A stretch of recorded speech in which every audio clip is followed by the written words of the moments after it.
দেবের অর্থ কী এবং কেন আমরা জগন্নাথ দেবের রথযাত্রা পালন করি?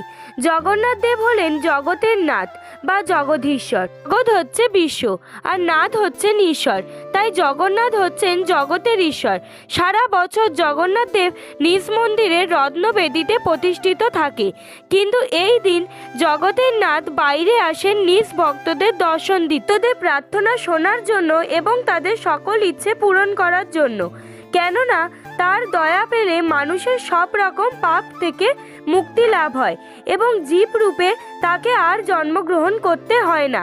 বিশ্বাস থেকেই রথের ওপর জগন্নাথ দেবের প্রতিমূর্তি রেখে রথযাত্রা করেন সনাতন ধর্মাবলম্বীরা। কেননা ভক্তের কাছে ভগবানের মূল্য কতখানি তা আমরা উপলব্ধি করি যখন দেখি অগণিতিক ভক্তের মহাযাত্রার মহামিলন মেলা। সেই পরম ভক্তের টানে ছুটে আসেন অন্তর্যামী অন্তরাত্মারা।